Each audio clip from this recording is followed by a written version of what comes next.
Ayun, so isang mapagpalang Lunes ng umaga. Today is February 2, no? Around 8:30 in the morning. Malapit na ang New Year, no? Advance Happy New Year. So malapit na ang putukan. Okay, so here we go again. Trabaho po muna ulit tayo. And this is by special request ng amo ko, ang aking boss Edison ng Tarlac City, ang Commercial King. Boss, nandito na ako ngayon sa kahabaan ng Romulo Highway. And as we can see, ito po yung Sea Oil, ano? Ito yung Sea Oil gasoline station natin. Ayan, yung pong diretsyo na yan, 1 kilometer away. Wala nang 1 kilometer, town proper na po ng Kamiling. Yung unahan po dyan, yan po yung Salvador General Hospital. Shout out to you, Boss Edward. 1 kilometer away or 1 minute drive, town proper na. And itong kahabaan na to, ito yung Palimbo, ano? Ito yung tinatawag nating gimmick capital. Bakit po tinawag itong gimmickan capital ng Kamiling? Pagdating po ng gabi, punong-puno po to ng sasakyan. Lahat itong kahabaan na to hanggang doon. Kasi as we notice, dito po lahat po yung mga resto bars yan. Yung Dabarkads, yan po ay parang comedy bar, resto bar, gimmickan. Paggabi punong-puno ng sasakyan dyan. Itong mga maliliit na akala mo walang mga nakatira, mga resto bar po yan, resto grill sa gabi, puno-puno po ng mga lamesa dito. Ayan. Yan po, sikat na sikat dito sa Kamiling, yung Dabarkads. Yung po nakikita kong property, commercial lot, sa boss ko to, kay uncle ko to. Ako mismo yung nakabenta ng 1,000 square meters na hotel. Itong pong katabing ito, yan, ito po ay hotel, Habana Hotel. Ayan. So, a good thing here, overlooking ito. Habana Hotel po yan. Ayan po. So, dati nandyan ako pero noon pa yun. Ayun, so pinakita ko po itong lahat ng development dito para doon sa mga prospective buyers, Boss Edison, na tuwing gabi punong-puno na sasakyan dito. Kasi itong kasunod na to, ito ay isa pa ring hotel, yung Metroport Hotel, ano? Ito ay nabenta ko before, bago mag-pandemic. Dati part din to ng lot na ibinebenta ko ngayon. Pero nabili ito ni boss ko, Boss Nelson Felipe, yung may-ari po ng Metroport Hotel. Shout out to you, sir. Baka naman may discount tayo. Ayan, kay Boss Nelson ito, dati part na property. Nabenta ko sa kanya before itong Metroport na to. And I'm so proud na eto, operational na yung hotel ni boss. Shout out to you, Boss Nelson. Hindi na po makapunta ngayon dyan at nagbagong buhay na po ako. Etong mga to, yan, puro mga resto grill. Dito po yung location ng commercial natin. Simula po dito yung boundary lines. Katabing-katabi nitong Metroport Hotel.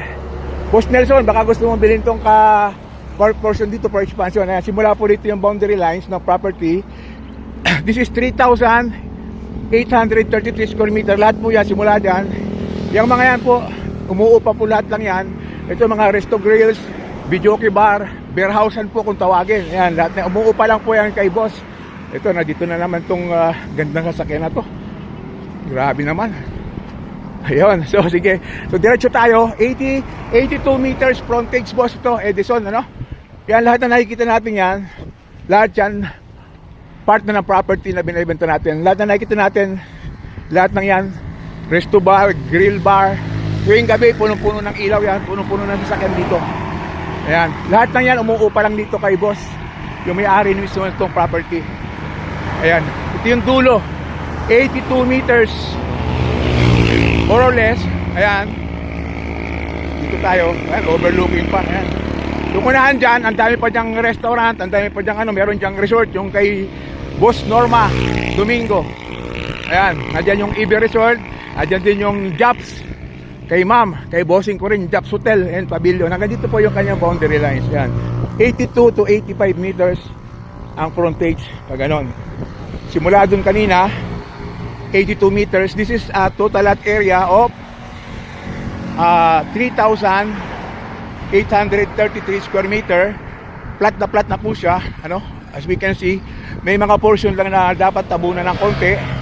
So ang ganda ng frontage ito, 82 meters more or less, with a total lot area of 3,833. Itong lahat ng mga to, lahat sila nagre-rent dito.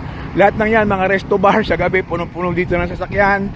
Lalo na yung Dabarkads na yan. Dalawa yung hotel, may Habana, may Metroport, gasoline station. Sa gabi, ang daming mga babae yan. May mga ilaw, may mga nag-iihaw-ihaw. Ayun, so kung gusto nyong kunin to, pwedeng buo. Yung buong 3,833.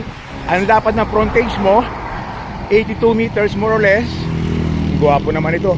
And then pwede rin naman tayong option 2. Pwede natin kunin yung kalahati, 1,900 square meter or 2,000 square meter with a frontage of more or less 40 meters. Ayun. So at last option natin, option 3, pwede tayong mag minimum cut ng more or less 1,200 square meter with a frontage of more or less 25 meters. Ayun, once again, ito yung kay boss na Metroport. Katabing-katabi ng Metroport yung ating property, which is before kasi part din ito ng property na nitong binibenta, nagpa-subdivide lang si boss Nelson. And then itong binibenta natin ngayon, ayan, kadikit ng pader, hanggang doon, flat na flat yan. Yan, flat na flat. Lahat na nakikita natin yan, lahat ng yan, mga resto bar, umuo pa lang lahat yan kay kuya, yung may-ari. I'm talking directly sa kanya kasi nga before ako rin na nakabenta nito nung during bago mag-pandemic. So alam ko lahat ito, yung mga papel nito, ako rin yung nag-transfer title before. Ayun, once again, before I go, this is along Romulo Highway in Palimbo. Gusto mga gustong dumirekta at alam na itong location na to, wag na wag kayo dumirekta kasi kung ano yung presyo ni kuya, nung boss ko, yung may-ari, yun din yung presyo niya. Kasi nagbibigay naman siya ng guaranteed 5% commission. Yun ang aming usapan kagabi. Yun, once again, ito, napakaganda nito, Boss Edison. Plat na ito. Yan, umuo pa lang lahat sila dito. So pag nabili natin, 3,833, ang ganda, 82 meters ang frontage. Pwedeng option to kalahati, 1,900 to 2,000. Ang ganda rin ang frontage nun, nasa 40 meters. And then pwede rin yung option 3, pwede tayo mag minimum cut ng 1,200 to 1,500 with the frontage of more or less 25 to 27 meters. Ayun, this is clean title, solo title, ready to transfer. Ako before yung nag-transfer ng title nito nung nabenta ko yung Metroport. So kausap ko mismo yung may-ari, uncle ko, boss ko mismo.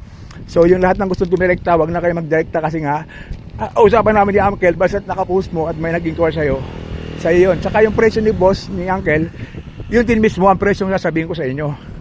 Ayun, so yun lang muna. And may trabaho pa, papunta pa ako ng Paniki sa BIR, may lalakarin pa rin ako na paperwork. So good morning and happy Monday morning everyone. Thank you so much for watching. God bless.